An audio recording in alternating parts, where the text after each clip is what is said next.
Hər kəsə salamlar. Sualım var rubrikasındayıq. Bugünkü məktubla rubrikamıza davam edərik. Oxumağa başlayıram.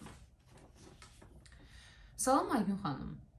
Mən özümdə bir şey çox dərindən müşahidə edirəm və çıxa bilmirəm içindən. Görülməkdən qorxuram, çox gözəl olmaqdan, hamının mənə baxmasından, ən öndə olmaqdan qorxuram. İçimdə o dərində bir yerdə bunu istəyən bir tərəf var, layiq olduğunu düşünən tərəf var. Amma üzə çıxanda necə baş edəcəm bilmirəm. Özümü gizlədirəm, potensialım gedir hiss edirəm. Gözəl olduğumu düşünürəm, uğurlu olduğumu da, amma heç nəyi gözə soxmuram və ətraf da görmür sanki. İstəmirəm də görsün. Amma digər birinin öndə olduğunu görəndə mən niyə deyiləm axı? Mən layiq idim deyə düşünürəm. Hər situasiyada yox, bəzi şeylərdə var ki, qəbul edirəm. Orada ən yaxşı mən deyiləm. Məktəb illərində bullyingə məruz qalmışam çox və o vaxtlar heç bilmirdim özümün gözəl olduğunu. Universitetə girəndən sonra fərqinə vardım, amma yenə də dəyişmir bəzi davranışlarım. Təşəkkür edirəm. Çox maraqlı məktubdur və öncədə dedim ki, bəzi şeylər xoşunuza gəlməyəcək, amma bu yəni sizə qarşı təhqir deyil, mən sizə hücum etmirəm. Düşməniniz deyiləm, belə deyək. Əvvəlcədən bunu deyim ki, növbəti deyəcəyim şeyləri rahatlıqla dinləyə biləsiniz. Bu ümumiyyətlə hamı haqdadır, sadəcə sizin haqda deyil, amma sizin məktub vasitəsilə bunu edirəm. Sizin bu istəyiniz ki, görülməkdən qorxuram, çox gözəl olmaqdan, hamının mənə baxmasından, ən öndə olmaqdan. Bizim içimizdə canavar var, bilirsiniz. Və bizim üçün bax bu istək, əgər canavarı mən bir söz birləşməsi ilə ifadə etsəm, bütün o içimizdəki canavar anlayışının dəhşət böyük, çox tərəfli olduğuna baxmayaraq, sıxsam, dar belə kiçildib iki sözə yığsam, deyərəm ki, mən adlı krallıq. Mən adlı krallıq nədir? Orada hər şey instinktlərdədir. Ən öndə mən olmalıyım, ən gözəl mən olmalıyım, ən çox mən görünməliyim və hamı mənə heyran olmalıdır, hamı mənə paxıllığı tutmalıdır. Bu bir növ bizim hamımızda var, o uşaqlıqdan qalan ən böyük arzudur ki, mərkəzdə mənəm, hamı məndən ötürü ürəyə gedir, ən çox görülən mənəm. Bilirsiniz, bu istək sizdə var deyə, siz deyirsiniz, insanlar məni görmür, sanki fərqinə varmır. Yox, məncə siz insanları görmürsünüz. Çünki bu haldan, bir növ canavarımızdan biz insanlara baxanda, həyata baxanda, bizim üçün insanlar bizi eşit olan, bu həyatda öz yeri ola bilən birisi deyil. Onlar hamısı bizim ya konkurentimizdir, rəqibimizdir. Necə ki, siz burada qeyd edirsiniz ki, bəzən, məsələn, mən qəbul edə bilirəm ki, kimsə məndən yaxşıdır, amma birisi başqa situasiyalarda hamıdan yaxşı mən idim. Yəni, bu hamı harda? Sizin ətrafınızda, Bakıda, dünyada. Yəni, fikir verin, ətrafınızda olan, ümumiyyətlə, qarşınızdan keçən, sizin alanınızda olan hər bir insan sizin rəqibinizə çevrilir və siz daima onlarla rəqabətdə olduğuna görə stressdəsiniz. Və siz hiss edirsiniz ki, siz həmişə onlara uduzursunuz. Eyni zamanda biz canavarımızdan yaşayanda daha çox instinktiv olaraq, canavar axı o heyvani bizim instinktlərimizdə. Biz başqa insanları auditoriya kimi görürük. Baxın, deyirsiniz, mən varam, onlar heyranlıqla hamı mənə baxır. Ən öndə mənəm. Onlar isə mənim auditoriyamdır. Bir növ, əgər biz düşünürsək ki, canavar, mən adda bir krallıqdırsa, qalanlar bir kraliçə həmişə qabaqdadır, qalanlar da bir arxadadır, ya da onun önündə oturub, məsəl üçün, onu alqışlayır. Bu istək bir növ sizə icazə vermir insanlarla real kontakta girməyi. Çünki onlar sizin üçün mövcud deyirlər hələ ki. Onlar sadəcə sizi alqışlayan bir auditoriya kimi var. Və siz özünüzə o qədər qeyri-realistik bir məqsəd qoymusunuz və məncə bu bir növ biraz bağlıdır sizin məktəb vaxtında bullying yaşamağınızla.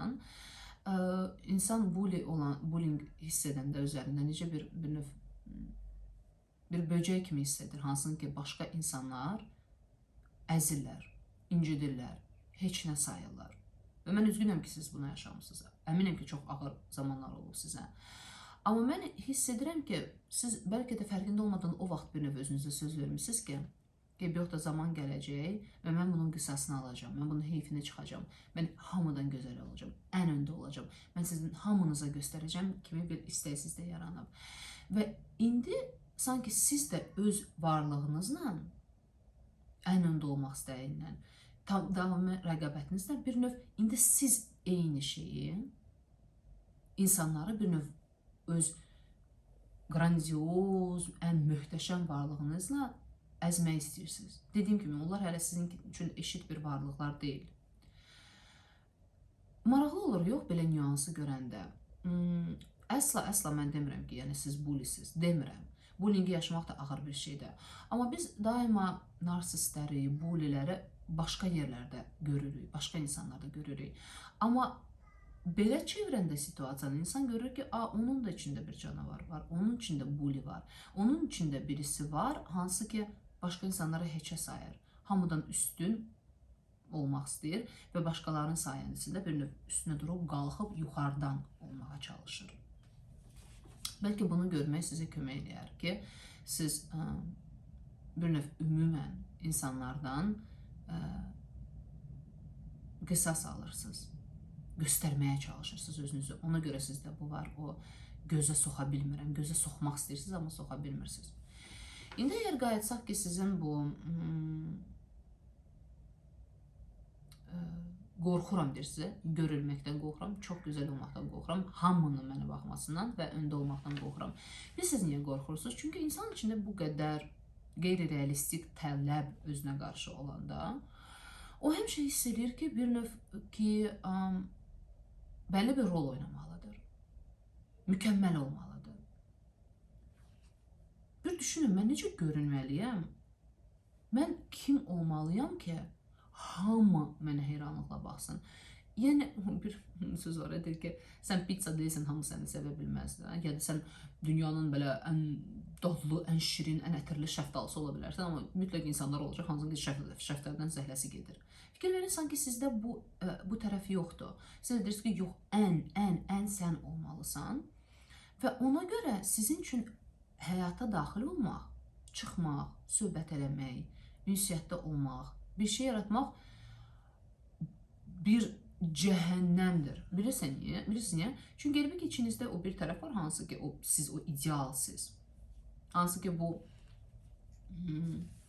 tələbi real sizdən istəyir, keçmişin əvəzini çıxır.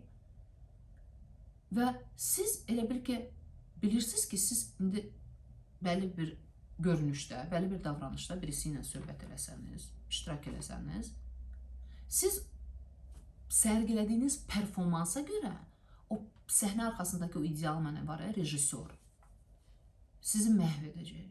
Deyəcək, bu nə idi? Nə gündə idi? Neynədin? Özü biabır elədin. İnsanlar da axı bizim eşitlərimiz deyil, yadınızda mən dedim, auditoriyadır sizin üçün. Ona görə sanki siz səhnəyə çıxıb, performansınızı sərgiləyirsiniz, sonra da rejissor sizi məhv edəcək.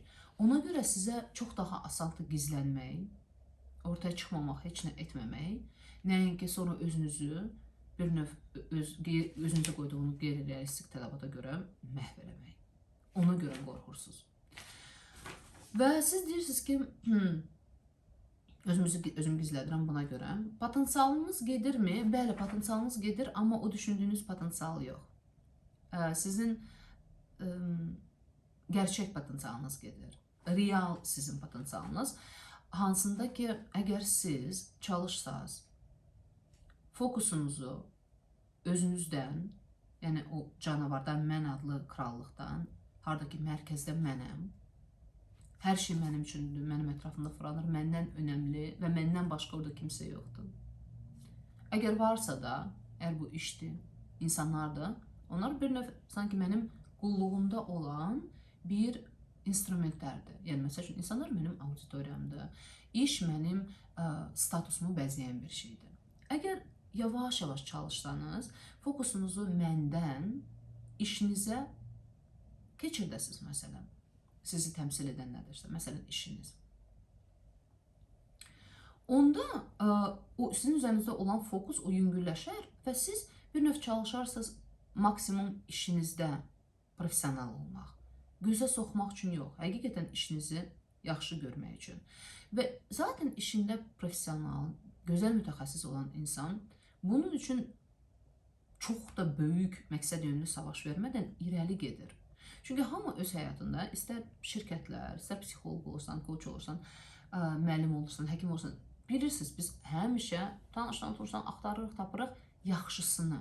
Yəni o insan onsuz da adı çıxır və insanlar sizə qarşı gəlir. Siz onsuz da işinizə verəcəyiniz o əmək, zəhmət var, onun hamısını verməyən insanların bir növ daha önündə olacaqsınız. Və bunun üçün başqalarına əzməyə ehtiyac olmayacaq, onları rəqib kimi görməyə də ehtiyac olmayacaq. Çünki sizin fokusunuz məndən bir növ özünüzə, işinizə keçəcək. Başqa.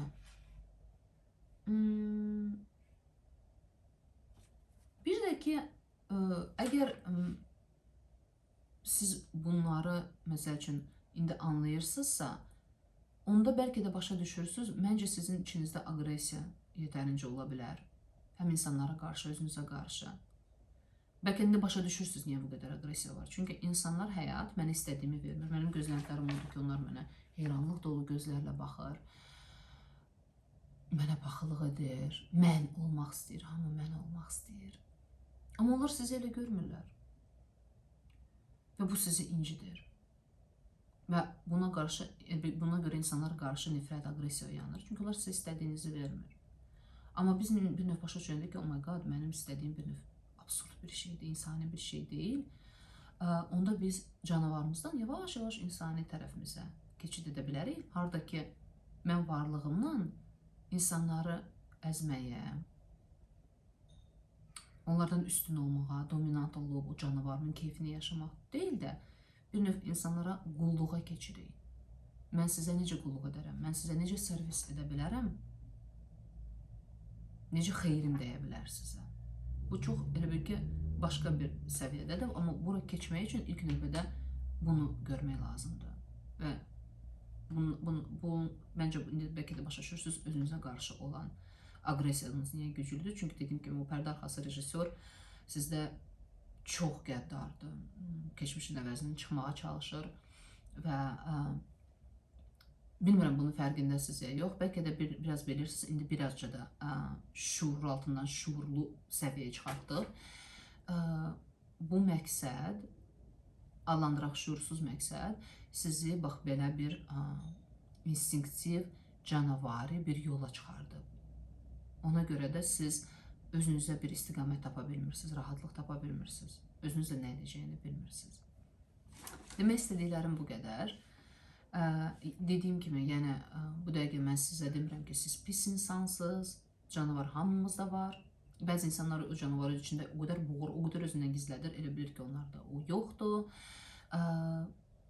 Bəzi insanlar biraz fərqindədir, daha çox fərqindədir, kimsə çox fərqindədir və artıq onu müşahidə edə bilir və müşahidə etdikcə birazca şok olmağa başlayır davranışlarına və istəklərinə və bunun vasitəsilə insanlığa doğru addımlayır ki, canavar doğulubsa bir növ insan ölməyə şansımız olsun. Belə bu qədər. Ümid edirəm aydınlıq gətirə bildim. Əgər sənin də sualın varsa, məktub vasitəsilə göndərə bilərsən, səvə-səvə oxuyub təhlil edərəm. Abunə olun, like'larla dəstəkləyin, fikirlərinizi paylaşın. Gəlin, biz YouTube'da burada özümüz üçün biraz cəmiyyət yaradaq, harada ki, belə mürəkkəb, amma maraqlı daxili dünya proseslərini sizinlə müzakirə edə bilərik. Bu qədər, görüşərik, gəlin həftəyə qədər. Sağ olun.